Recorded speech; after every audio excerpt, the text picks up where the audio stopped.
sense of giving them a bit of nicknames to make it easier on ourselves when casting. One of those things that even the LCS does it, and making sure that, yeah, we try to use everyone's names as best as we can, but you know what? Sometimes it is easier in the split of a second of a moment to just give them a quick nickname. So we're into the picks and bans itself, and one of the things is that because this was all kind of thrown together, we weren't even sure that it was going to be happening. Literally at about 7:30, I was making the comment in the admin chat, we probably won't even run it. Let's go ahead and tell the teams that we're not going to be doing this, and now we are. So research is out the window. Let's just go by the fly of our pants and see what these teams decide to play. The bans are going to be the Yasuo, Graves, and Ezreal from the side of Inner Logic. I'm very surprised about that Graves. I mean, sure, TFD, he's a strong start, but I don't think for League of Legends itself, Graves really should be top tier enough that he gets banned away. If somebody plays a champion almost exclusively, I would certainly consider banning it away from them, because it would put them on a champion they're not comfortable with. We'll see if the ban ends up working out. Locomotive GG banning out Anivia, Lee Sin, and Kled. So it looks like we're targeting out very specific picks from specific players here with these first round of bans. Yeah, so it's just targeted bans, taking away champions that they're probably comfortable on. That Kled, I'm really not surprised about. He is destroying the LCS right now. Very strong top laner, got some buffs recently. Definitely one that you want to pick him off, so that way he's not able to engage so strongly on the team. Picks from the side of Locomotive GG, that Yuumi and Jarvan, pretty nice when the look comes to engage. The flag and drag combination from Jarvan landing that giant cataclysm. You also have Yuumi for those prowling projectile slows that can really set those things up, and the super safe Sivir to finish off that bottom side. So we're looking for some solo laners after the second ban phase, but at the moment Locomotive GG have a pretty decent engage composition and some nice scaling into the late game.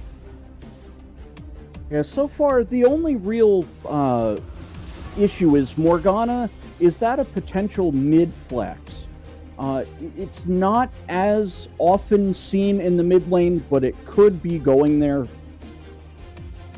But it looks like Locomotive GG is going to target the jungler now, with Rek'Sai getting a little bit of time on the bench for this game. Oh, but it's definitely the Kennen with the jungle, as he's currently sitting on volumes. Just kidding, it'll be swapped to Merc for the top lane. Jungle Kennen, not sure that it's a meta thing, but the Caitlyn and Morgana and Kennen. So with a jungler kind of being a choice, we still have mid laners to pick from both teams. We got the strong, of course, Zir and Corki. They're seeing lots of LCS play, but there's so many other champions as well. We even saw in the heavyweight scrim gym, the Lissandra coming out in that mid lane, looking for that easy pick with that ultimate. You also have that mobility like the TF. He could be flexed from bottom 80 carry role to mid lane ADC, as he's showing up a bunch. So I'm really curious to see what they pick up, especially considering that technically speaking for Inner Logic, you could have Morgana be swapped from mid or bottom lane supportive role. She can be flexed between those two.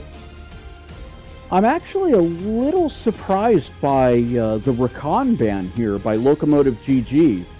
I don't think you're going to see a surprise Caitlyn in the top lane. Or Xayah and Rakan work really well together. Rakan by himself, not so much. I guess they were worried about a Morgana being mid lane with Rakan support, Rakan Caitlyn being a decent pairing, not as strong as you said with that Xayah, but still a decent pairing in the bottom lane, and mostly because the Rakan, two things. One, roam very heavy, and two, Black Shield by the Morgana makes his engage so much easier. He doesn't have to worry about being CC, he can throw on that quickness, dash into the enemy team. The Black Shield will keep him from being knocked up or silenced or any of those sorts of things, and he'll be able to charm up a whole bunch of enemy team members, and so maybe that's what they were a little bit concerned about. They're going to grab themselves the Zac for the jungle and the Alistar for the bottom lane support, kind of like the old Alistar Tristana, Alistar Caitlyn, very similar. Yeah, well, I guess I can give myself a slight pat on the back for calling the Morgana mid, but I like Caitlyn Alistar a little better than Caitlyn Morgana. We have the Kennen engage, Zac engage, Alistar engage as well. Headbutt Pulverize anyone? Yeah, so that's what we're kind of seeing from both teams is heavy aggression, heavy engage, not much back up. It's all let's run forward. You even have the on the hunt from the Sivir to join as well. So there's a lot of till death do us part going to be happening in this game as both teams seem to be just going straight forward. We are going to be jumping into that spectator delay. So let's break down the compositions a little bit. As for the side of Inner Logic, you've got the Kennen, Zac, Morgana, Caitlyn, Alistar. Got the front lines of the Alistar, Zac, big team fight of the Caitlyn and Morgana. Those ultimates can be pretty nicely paired up, and the Caitlyn for the range. The one thing that I'm seeing, though, is a lot of AP. They're heavily reliant on this Caitlyn to bring AD damage to the team, as I assume that Kennen most likely will be going that AP route. He can be built AD?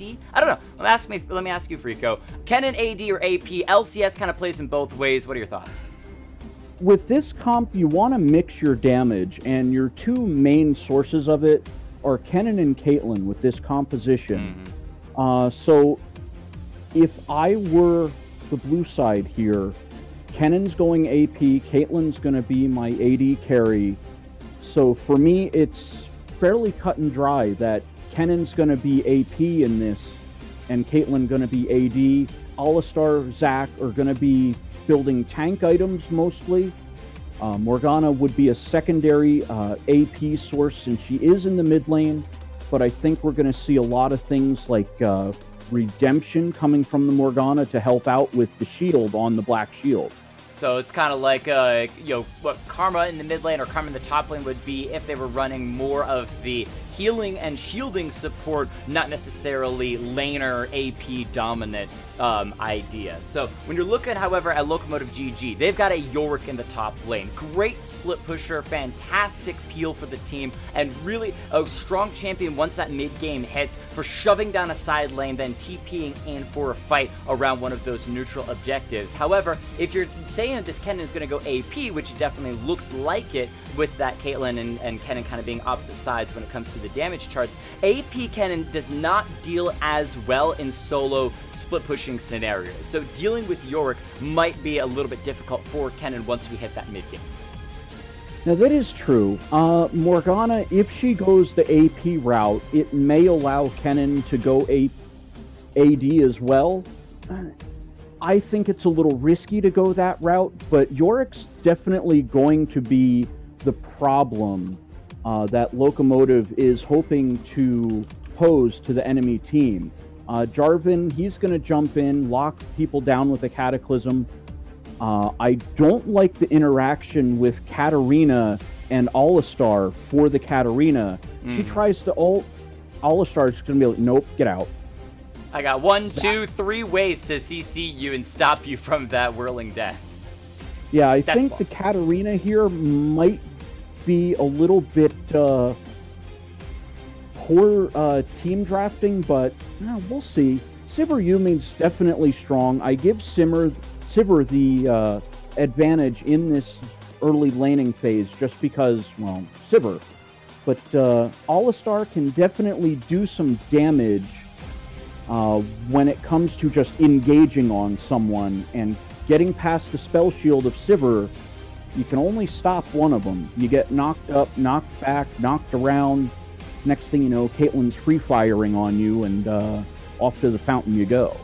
Yeah, well, that's the interesting thing here from the Alistar and Caitlyn, right? Is that normally speaking, if you have that Morgana on the bottom side, she can just toss the Black Shield on the AD carry, absorb that Prowling Projectile by Yuumi, not that big of a deal, and if you're able to find that Dark Binding onto the Sivir and she doesn't spell shield it, you're going to get a huge amount of damage on her, maybe even force the Yuumi to kind of hop out to try to get some more of those heals to heal Sivir right back up. So that's a pairing that would have happened if it wasn't Morgana traded the mid lane, Alistar headed to the bottom side of the map. So with Alistar being down there, they really need to play back, play around using the Caitlyn traps to try to snare up the Sivir, but again, she can spell shield most of them and avoid that Yuumi projectile, because as long as Yuumi is harassing even the Alistar, he may be tanky, but if he takes enough of those Qs, he will take some serious damage, and they have to play back, play patiently, and wait for the perfect opportunity for Sivir's spell shield to be down to find an engage, and then maybe they can find a double kill, but otherwise I'm seeing Sivir hard wave clearing and shoving them under the turret for most of the laning phase. Now, I believe Alistar does have some way to heal. I believe it's his Triumphant Roar.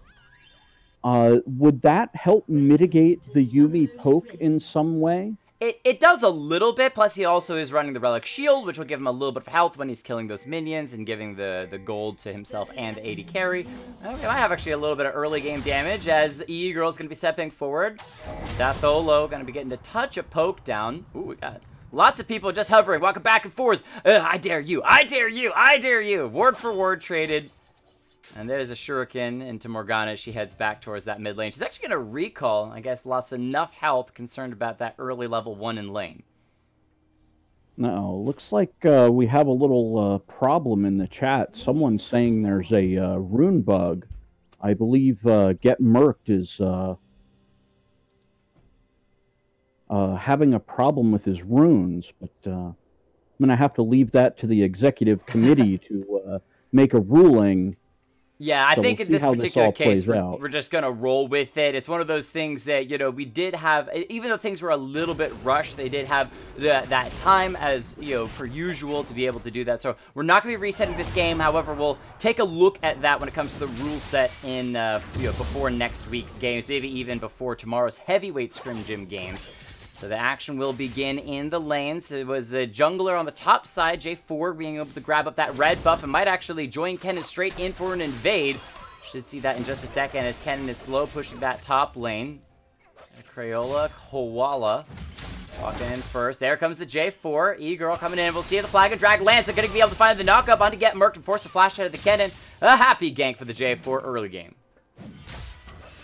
Yeah, I'm going to call that mission accomplished. Getting the flash away from Kennen takes away a good bit of his evasion. Of course, he does have, I believe it's Lightning Rush that will allow him to move quickly in a direction, hopefully away from a Jarvan and or Yorick. Kennen might be a little bit of trouble. He's already burned Flash. He doesn't have the Lightning Rush just yet and taking a big beating by that Yorick. Definitely taking command of the lane as he also just finished seeing that Jarvan stealing away the Zax's blue buff. So a very happy start for the jungler of Locomotive GG. Yeah, this is very aggressive jungling by Jarvan so far, but if our blue side catches on to Jarvan being in the top side jungle, I think Zach might return the favor by heading over. Oh, it looks like we're going to have a... he's going to be seen by this ward. However, he doesn't know that he's still going to be hopping forward anyway, but a bit too late. Not going to find the engage. Now, Jarvan is hanging around that top side, so as you said, if he's seen by this Kennen, Zach could go into Jarvan's blue side. There it is. Jarvan's going to make a step forward, so he is seen there. Flag and Drag is going to miss as we're kind of checking in on that bottom lane. Disengagement, though. Oh, wait, Kennen's going to be a little bit of trouble. Get Murked. He's rooted up. However, he's got the turret to his back. Is it going to be enough? A couple of shots come down, but no! That is the shovel, sending the Kennen to the grave. Get Murked goes back to the fountain for first blood. Yeah, that's good jungling 101 as far as I'm concerned. The Jarvan got rid of the flash, allowed the opportunity for the regank, and we see no more than maybe a minute later Jarvan coming up and finishing what he started, giving Yorick first blood and a clear advantage in this top lane. So not only will he be winning out a bit in that split push, as you can also see that there was that now amplifying tome. Ooh, he's there in the mid lane. Good flag shield by Morgana. Zach's going to hop on in after the Dark Binding lands. They got two. Let's kiss. He brings them together. The Gaming Chris backing away. However, the flash from Datholo to find a kill for the side of Inner Logic. A great outplay between the Dark Binding and Zach re-engage. Yeah, a little too aggressive there by the Jarvan. Part of the problem with sticking around in a spot a little too often, Zach's allowed to roam about the map, and you lose track of where he may be. He finds a jump onto the Katarina. He's got a minion. The Dark Bite is going to miss, though. Oh, Datholo, a little bit not on the same page with volumes. We should have thrown the Dark Binding closer towards that minion. Either way, though, they do get the flash out of the Katarina. So, again, Jarvan put in the work of the early game, but volumes on this Zach is putting it in right now at the 5-minute mark. I think that was a little bit of an attempt at a 200 IQ binding, assuming Katarina would either Shunpo or Flash. into the binding. That would have been smart. Kind of panic and quick flash, and the binding would have hit, and that would have been the end of Katarina. But good job holding out on the flash for the gaming Chris to avoid getting sent back to the fountain under unfavorable terms. With that gray screen. I definitely agree, though. We'll give it to the Morgana. 200 IQ play. Didn't work out this time. Maybe next time it will. We do have an Infernal Drake up on the map at the moment. So, as you can see, the jungler from that Jarvan Locomotive GG heading down there, trying to get some ward vision. He actually walks right over the ward Alistar just placed, so they know that he is there. There's the pings to back away on the bottom side to play safe. But again, E-Girl on this Jarvan is just continuing to go aggressive and forward. Loves to be in the enemy team's jungle. Yeah, it looks like he was out on a scouting mission. Cannon getting the ultimate down to that top side. Slicing Maelstrom not going to hurt Koala all that much. They actually trade fairly evenly throughout that whole ordeal. Burn through all of their spells, but the ultimate not called from York just yet. Yeah, it looks like Jarvan's been spotted out, but Zach's actually going to try to catch up and take a little bit of a lead by stealing away some of Jarvan's camps at this point. He's headed back to that mid lane, knowing that the flash from the Katarina is down. She does have that Death Lotus available, but she's got a huge wave that is shoving her underneath the turret, so not going to be able to get too aggressive. And Morgana, however, going to roam. Kitty Lexa seeing E-Girl around that corner. There it is. That's the combo. Knocking up. The Dark Bite is going to land. However, the EQ still comes through. Will the stun land from the Alistar? No. Yumi hops over the wall. Those are prowling projectiles, slowing Alistar down just a little bit as they start to back away. Jarvan coming on in again. Dark Binding from Morgana, causing him to sidestep.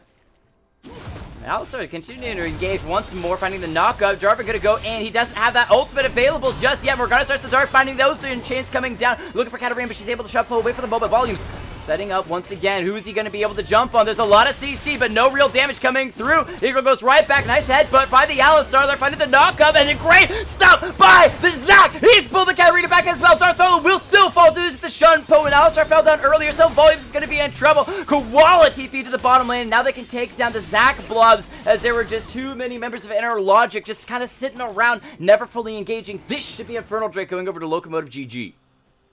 Yeah, looks like party in the mid lane. Unfortunately, Kennen a little bit too late to really do anything of value in that fight. A lot of members of Locomotive left low, but it looks like they'll be able to take the dragon with 4 members rotating over. Caitlyn might actually get there in time. Okay, I thought she might get there in time to try a Piltover Peacemaker steal, but nope. It's going to be smited away by Eagle, so they will be getting that nice objective for themselves. 4 kills to 1, a good 1,500 gold lead at this point in the game at the 8-minute mark, so now they can start to focus on some of those turret plates that they really haven't been able to get to just yet. They haven't been able to crack any of those, and I don't think either team have been able to grab any of those on either side.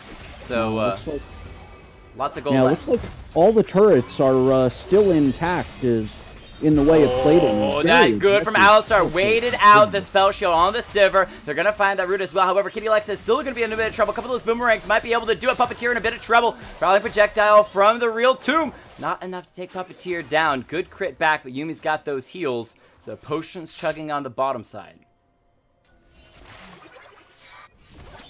Yeah, now this is something of note. Caitlyn has not gone back yet and is sitting on about 2,100 gold. So every exchange right now is going to be in favor of Zac coming in. Volumes has found another bounce, and he's got that ultimate going. Bouncy bounce, bouncy bounce. Double kill for Puppeteer. Beautiful play on the bottom side. He was sitting in a control ward in a great position to hop over the wall as Mr. Boss and the real two were just pushed out far too much. Yeah, and here I was saying Caitlyn's going to lose every exchange because she's not even gone back yet. And Jack's adding a little something to the equation. That looked like 2 kills and a plate going over to our blue side. Unfortunately, I forget their team name.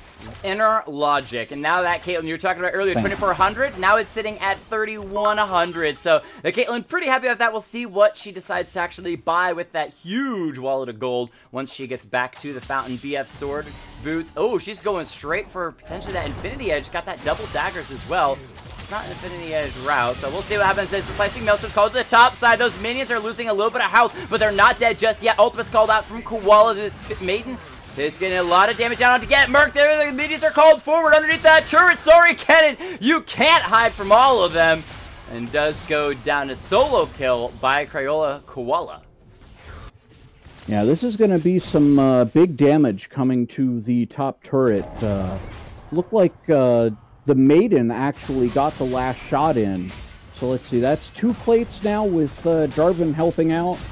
This might be the turret. Zach, that might be a little bit dangerous. Volumes goes ahead and grabs the Yorick, pulling him back in for a little bit of damage. He's actually going to throw down the Spider as well. The TP coming in from the Kennen from the base. He doesn't have that slicing Maelstrom, but we'll see what he can do as he jumps forward. Oh, he misses the Q, though, so no stun going to come through. Egro going to find a little bit of slow with that red buff. Zach hops backwards, however, he doesn't have his passive, so he's just going to drop. Alistar showing up as Kitty Lexus from all the way to the top side. Egro will finally fall, but Koala wants more. Flashes forward. The shovel comes down, not enough to take down, get Merc. The Ignite ticking away. And they finally find themselves a second kill. Ooh, that headbutt from Alistar almost giving Yorick another kill. As in that mid lane, nice dark finding from the Morgana. Not going to do all that much. Gaming Chris, once again, extremely low. And a quick, huge thank you to the 300 bits by Fox Nova. That is massive dark finding. What?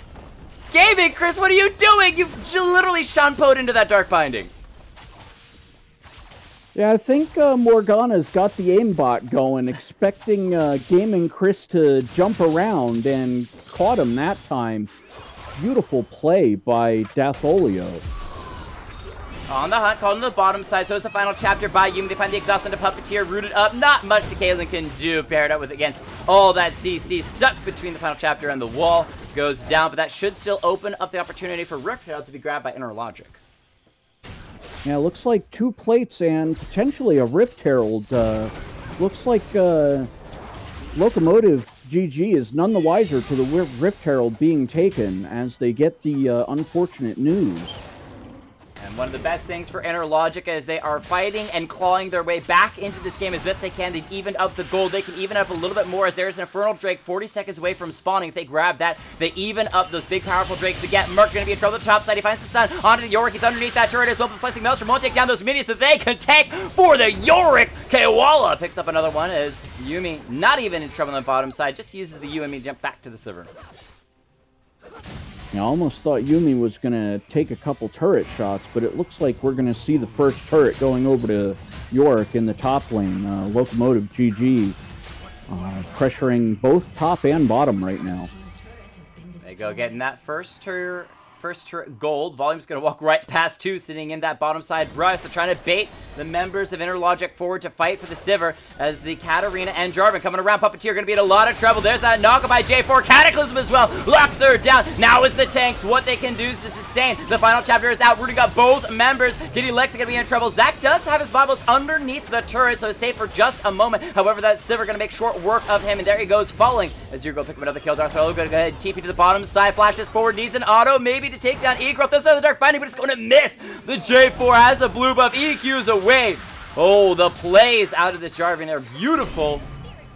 Deatholo still might be in a bit of trouble. Kitty Lex is there, though. The Alistar doesn't have that much health. The Gaming Chris will see what this Katarina can do. There's a Prowling Projectile from the Yumi, setting up Katarina for 1. Has the Shunpo ready to maybe jump into Morgana. Those are the chains called out. Dartholo trying to back away. The Ignite ticking down. The turret shot. That's still going to take her out. Yumi heal not enough. So Katarina will fall after getting a bit too aggressive, and Egro gonna come right back to Tholo. What can you do? Dark Binding is gonna be able to land. Yes, it is! Morgana just can't do no wrong. 4-1-0 on the bottom side. Oh, not to be the Debbie Downer here, but I think Morgana did make a mistake with what she teleported to into the bot lane, as I believe one of Zach's smaller blobs was still on the map, and I'm fairly certain you can teleport to those and protect to them. Help Zach stay alive after his passive procs. I love the Shelly smashing the turret just as that TP was coming through from Mr. Boss. A little bit too late for the Sivir to get there. That turret goes down. The TP's still on cooldown, so they turn, might start up the Infernal Drake. However, York is split pushing in that mid lane, trying to get as much damage down on that first tier turret there, and so that forces the members of Interlogic to actually back away, seeing if they can potentially collapse onto a Crayola Koala. Zach gonna go ahead and hop in. They get that knock up, second tier knock up as well. Koala is ignited. He should go down. Not much there he can do when he's CC'd that long. Yeah, that unfortunately forced... well, Locomotive basically... Oh, for a big team fight. Infernal Draco's already over to the side of Locomotive GG, but now the Slicing Maelstrom from the cannon. Gonna find a couple of members. Egro in a bit of trouble. Their health are dropping. Mr. Boss is sitting at under 200 health, and he will fall. Zack is able to pick up one as Morgana finishes off this Sivir. They're chasing under the real two moves. Will they find the stun? Goodbye, Yumi. Kitty Cat is gone as Inner Logic find themselves an ace at the 15-minute mark. Yeah, Inner Logic had to make a decision, save the tower or take the objective. They chose save the tower, and we see the result of it as they give up the objective, but it looks like they're coming out ahead with that ace.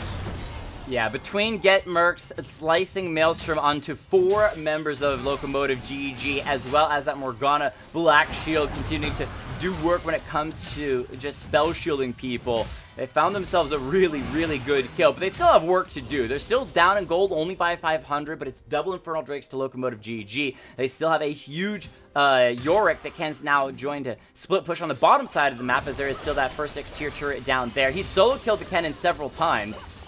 So Locomotive GG is still in a good spot despite that ace. Well, that 500 gold lead's a little bit deceptive because of the double Infernal. As everybody starts to build their items, you get that percentage from those Infernal Drakes. So, you know, that 3,000 gold item that gives you, let's say, 80 attack damage now gives you, I believe, a 6% bonus. Well, the first one counts for double, and then the second one counts for normal. However, Lexa going to be dropping double damage as all the members of Locomotive GG are going to be applying that. Zack able to hop away for the moment. Good stretching strike to get him out, but Puppeteer might be in trouble as on the hunt call from the Sivir. The engage and re-engage and continue to engage. Volume going to bounce people around a little bit, but he will still fall. As those are 3 quick kills, Locomotive GG. You cannot give them an inch because they will take a mile. 17% attack damage for the 2 Infernal Drakes, which is huge as the game goes on. That's almost like Ornn upgraded items, to be honest. But it looks like this might be an inhibitor here. This is a massive Dark finding wave. onto Yumi, and that is a huge Infernal chase by the Morgana. She's going to chain up multiple members as the rest of the team here for the damage. Alistar actually goes on in trying to distract the backline. Slicing Maelstrom from Cannon will be able to pick up one. Koala, however, is underneath that turret. He gets that kill. Zack is coming out of the base. He's going to be able to find the stretching strikes. Maybe pull Koala back in. He doesn't actually grab. There it is, the Maiden of the Mist pulling back, and Caitlyn gets the shot down. It's not enough damage. Puppeteer, what can you do? Eagles also being able to escape with the Yumi as well. Stretching strikes from the Zack chasing. However, a great blast cone by Jarvan gets himself over the wall into the blue pit. Puppeteer still in the chase, the 90 caliber net. We'll see if they can maybe take this one down, as Yorick should be able to recall safely. Zack is going to actually back away, not even worried about continuing the chase. Yeah, that might be a little bit of a mistake with Inner Logic trying to chase so hard. Sometimes you just got to let them go, even though they're right there. They're at 50 health, and auto attack will take them down. But the time you waste trying to take them down lets the enemy team reset. Now they have all 5 members back on the field. You just end up losing out on an opportunity. And we'll see if this can get turned around, or if Inner Logic gave up a real big advantage here. Let's take a quick look as well at the CS. So go ahead and finish your final thought, and then we'll take a look. Yeah, I was going to say, we still have 45 seconds for Baron to show up. The 3rd Infernal is going to show up in a minute. So we have a little bit of time before I think the next fight's going to come out. See how eager they are, as they do have some pretty big first items, and a couple of them have their second items, as that Morgana has been able to finish off 2, the Luden's Echo and that Rylai's Crystal Scepter. A good 30 to 40 CS lead over this Katarina. So pretty happy about that. However, that Yorick is a good 30 CS lead over the Kennen. There's that Zack engaged. They found the Yumi. Caught her out once again. So the Heal Master is down. The cat is gone. Zack goes golden to delay for a little bit long for Alistar to go in, find himself a knock of the Sivir. So we got the Chris from the backside of the fight. However, the Kennen is in. The Slicing Maelstrom onto the Yorick. Only going to delay things for a little bit. Darth Throla with a fantastic flash from the wall. Might be distracting Mr. Boss. That you! The Dark Binding is massive damage, and Mr. Boss is ticking down incredibly low. However, no one is there to actually finish him off. They're looking for Koala. The chasing onto this Yorick to be able to take him down and basically get everyone but the enemy team Sivir. Oh, Yorick almost takes down Lexa on the way out, but a nice near ace from Interlogic once again, and they can turn back for their first Infernal of the game. Yeah, that was a beautiful team fight by Interlogic. I am super impressed by this Morgana and the plays they're making so far. I really thought it would be a more supportish Morgana, but we're seeing just raw ability power, and Interlogic's needed every bit of it to keep them in this game, I think. Well, that's the nice thing about the Morgana, is that she can be played either way, and once Kennen started to kind of suffer from the J4 attacks on that top side of the map, and Yorick was being able to find some solo kills, they said, you know what, it's going to take Kennen a little bit of time to be able to get his items. That's fine, we'll switch Morgana to be our main AP carry, and as you're saying, Datholo has done an amazing job finding these Dark Bindings twice now, once almost taking out Yuumi solo, and a second time catching her inside the Dragon Pit. That is absolutely crucial. You take down that untargetable squishy champion of that Yuumi, and you're able to find yourself a ton of damage. And basically that almost won them, straight up won them the fight, as they might be in a little bit of trouble now. Zach running around backside. Zach's in the wrong part of town here. What Bugs can do. He starts that stretching strikes, hopping away, didn't wait for the full amount. Can he escape? He does have that Dead Man's Plate to speed his way. And unless the Sivir calls the on the hunt, I think he should be able to get out. Yeah, cue up the Yakety Sax, though. A little bit of Keystone Capers going on, trying to chase down the Zac here. I think a lot of what we're going to see is, as we see Morgana just get flat dumpstered by the Yorick, is Locomotive should be turning on the Baron right now. Yeah. They've got 4 members by it, and I don't think Interlogic has any real response. They have to deal with either losing their base to a Yorick split push or losing a Baron to a 4v5 that I don't think they can fight either way.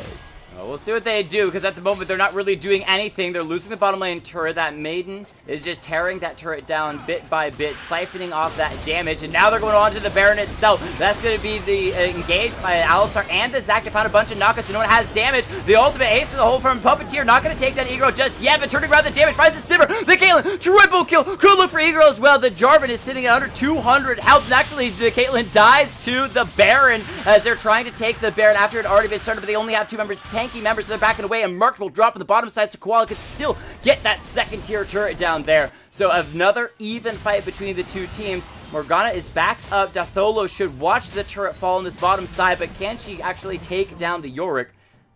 Yeah, she's not even going to chase it. No, at this point, you maybe pushed this next wave out, but you can't continue trying to chase down this Yorick. You've got to just kind of hold on, let your team reset, respawn. Kennen's shown that he cannot match the Yorick in the side lane. So I'm almost thinking Datholio might end up in that side lane with Kennen fighting as the group of 4. Unless Interlogic goes into a 1-3-1, but oh, I can't see that happening. Both of them do have teleport, so it is possible. They have grabbed themselves that double TP, but there are 2 TPs on Locomotive GG as well. They could send that Yorick into one side lane, the Yuumi and the Sivir into another, if they wanted to try a similar type of splitting the map apart threat. We're at that 24-minute mark. Most exterior turrets are down. There is that top one that's very low, and that's going to be the target from Interlogic. They're looking for the Yorick first. They found the Zac knockup initially. They're going to be able to pull in a little bit more, but they might be able to get a 2-for-1 with the Yuumi. No! Puppeteer is gone! As Yorick just flashes forward. He knows he takes down the damage source, so he can follow up with the tanks. He's found himself that Zac passive, and now Dartholo going to follow in that mid lane left all alone. Kitty Lexa going to be trapped up inside that Yorick battle arena. Says, I'll take you down, Kennen, as well. And that is a near ace. The only member to escape with 1 little health is that Zac, who got it after his passive came back up. So he will recall, but that should be Baron to Locomotive GG. I have no idea how Interlogic deals with Yorick. I think Yorick can just 1v9 this game at this point. He's on 3 items now, looking for a 4th. But this is a free Baron to Locomotive GG. But I think they could just send Yorick down the mid lane and go, alright, you can't deal with me. have fun. I'll just walk it down mid myself. Who cares about the rest of the team? As you say, you know, 1v9, it's totally fine. There is a Mountain Drake coming up, which would make their next Baron even easier, but most importantly, those inhibitor turrets that they can now start to thwack away at. They do have a pretty decent composition for it between the Yuumi heals, as well as Sivir can be able to keep walking up, just throwing out a big crit onto those turrets before backing away. Can also get those boomerangs if she's close enough to throw out a bunch of auto attacks. So, good setup at the moment from Locomotive GG. They're going to be grouping around that Mountain Drake, picking it up. But the question is, Inner Logic, what can they do to turn this game around? Because they are now down 7,000 gold. And Zach base checking into a Yorick might not be the best way. Good little hop to get out. Alistar gonna fight on engage as well. Headbutt knock up. I thought it might give you an opportunity to talk, but we're straight back into the fight as well. As Koala is huge. That's Sturge Gage shield. And he's turning around the auto attacks. Caitlyn in trouble. No 90 caliber net will save you. Gadden's on the backside with that slicing Maelstrom, dropping Mercer Boss low, but it's not gonna be enough to take down the Sivir. He's got a Jarvan to deal with as well. The flag and Dragon and Jarvan close. Is he able to actually find the kill on to get murked? No more speed from the Kennen. A little bit of a CC there, but the auto attacks are coming through. Lance will secure the ace for the side of Locomotive GG. As it's a mid lane inhibitor turret. They haven't lost a single member, and they're looking for their first inhibitor. Yeah, I think this is just about it. It's 20 seconds, well, 15 before the team starts to respawn for Inner Logic. So it looks like inhibitor grabbed the Mountain Drake on the way out and reset. But I just cannot think of any possible way that Inner Logic deals with Yorick at this point, especially with a Yuumi tethered onto him. We've seen it in fight after fight so far. It's just not happening. Yorick is able to do just about anything he wants at will to Inner Logic at this point, and it's just... I think 5v1, Inner Logic might be able to, you know, take him down and lose only 3 members. It's possible. If they have the Morgana Dark Binding from range, and then they have the CC lock of the Alistar, as well as the Zac, and then you have Caitlyn and Kennen just poking and poking and poking away, they might be able to take him down before he gets a full ace. But outside of that, barring that particular unique fight, it's going to be a difficult time for them. They could hope, though, to kind of pick up some of these other squishier stragglers like that Yuumi and Sivir alone in the bottom side of the map, which they don't really have vision on yet, but in a moment they should see if they decide to step forward. There is some of those things. They say, you know what, alright, we're just not going to fight the Yorick. We'll wave clear and hope he doesn't take out an inhibitor by the time that we find an ace on everyone else, and then maybe we can at least force the Yorick to back away and look to defend something rather than constantly be pushing. Yeah, that's about the best and really only way you can go about this is try to dive their back line. Yorick is clearly their front line. If you can get onto the Sivir, take away a good bit of the damage, maybe you can pop up the bind Katarina, do something to mitigate her. But then you have that raid boss that you're going to get confronted with at some point, and it looks like Yorick going to the top side, and it looks like the rest of Locomotive, sans Yuumi, is going to be going to the bot. They're bringing all of the train's engines to the bottom side of the map. Oh, you did say that Yuumi is with this Yorick on the top side of the map. So, all right, they bring 3 of the 5 to the bottom side. Trying to split up the members of Inner Logic. They might have done just that as Getmurk to watch the second tier turn on the top side fall. Here comes the rest of the team. Look for the engage, but the headbutt from the Alistar just knocks Yorick out of the engage from Zac. That is tragic. Volume going to be able to barely make it out. However, Kitty Lexa now in trouble. The Alistar's got CC, but no health to speak of. Puppeteer continuing to throw out those auto attacks. Is poking on minions to try to get a little bit of health back, but it doesn't matter though. Good 90 caliber net will get her out of range of Koala for just a moment, but the bottom side is completely gone. Morgana the only one trying to hold on desperately as she's watching that inhibitor start to fall. Zac gonna start the stretching strikes, hop on in towards the backside. However, on the hunt call by Sivir, not gonna be too worried about that. Dark binding for Morgana onto Egro, who just goes right back on in. J forces, you know what? I will die and the Yorick win the game as the Katarina goes golden, will still fall. So Dakola will get 1 dark binding before falling down herself. And that is still Yorick on that top side. He's low mana. Koala, what can he do? He can still take down Merc. the real Tombs is going to be able to pick up that kill, as there is just an open base from Inner Logic. They've got nothing left. Nexus turret 2 falls, and it's all on the Nexus itself. Ladies and gentlemen, Locomotive GG. Early game, the aggression out of J4. Late game, the murderous Yorick. And I'm speaking a little bit too soon. Koala is just going to walk right back forward. Is he actually going to finish off this game? He might be taken down. There's the Serix engage, but it's not going to be enough. He actually only takes the Nexus down to about half health. I am shocked they didn't straight up win. I was doing my end fight credit stuff. Yeah, that's a little bit of putting the cart before the horse there for Locomotive GG. But then again, Inner Logic is stuck in their base. Baron's going to respawn in about 15 seconds. Do they dare try to push out with 4 members? Try to take the Baron? Try to mount a defense? But you saw that Yorick just be absolutely monstrous. You couldn't fight him for the inhibitor, and now you're looking at 5 super minions parading into Inner's base at this point, headed straight for the undefended Nexus at this point. Yeah, there's also Windrake spawning on the map, though I don't think anyone's too concerned about that. They instead are looking towards this Baron. They're going to find themselves a little bit of Scuttle Crab vision, even though they don't really need it. Locomotive GG is just waiting for the rest of the team to come out, grab that Baron, and they're like, okay, fine, I guess we'll go ahead and end the game at the 31-minute mark. I think that Windrake is only useful to really unlock the Elder Drake, which would be the next Drake to spawn after... potentially, I think it would spawn after 35 minutes and be an Elder. I'm not sure if it will give one more, but free Baron over to Locomotive, so we'll see if they go and take another free objective before sieging into the base.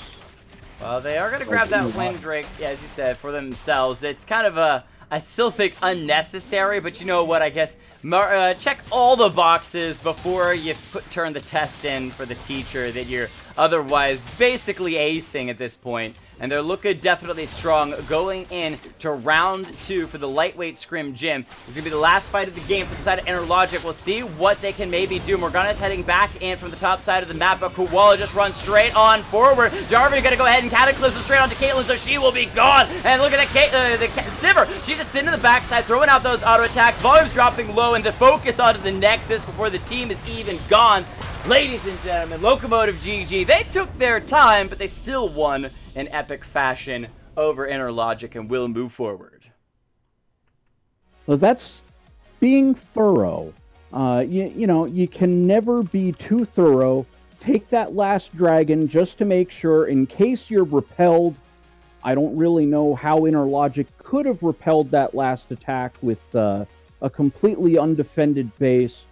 Or with turrets, at least. They had no turrets to help out with the defense, and it's just rush the Nexus with everything you got.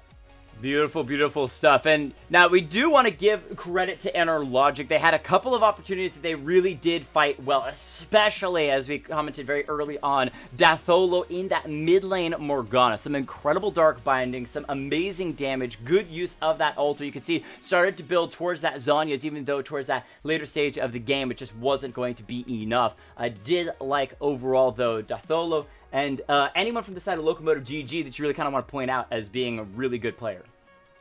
I really think you have to look at the obvious, and that's the Yorick. He just turned into a raid boss once he started to get the defensive items after finishing his Trinity Force. I really think he could have 1v5 this game. The rest of the team's just like, all right, we're helping at this point. But Yorick just, you attach a Yumi to him and just watch the fireworks show as everything starts exploding around him. Indeed. Well, there it is. That is going to be game number 1. However, we do have another game number 2 coming up here in just a moment. Checking in on the Battlefy stats, I want to see very quickly if we do have the winners from SPK White and Toxic Jokers. We do have a winner. It's actually Toxic Jokers will be moving on. So, Inner Logic does get a second game if they want to, playing for the 3rd place match against SPK White. But we will be taking a very short break and be right back with Locomotive GG, the winners of this game, taking on Toxic Jokers. If you're interested in watching that game, we'll see you in just a moment.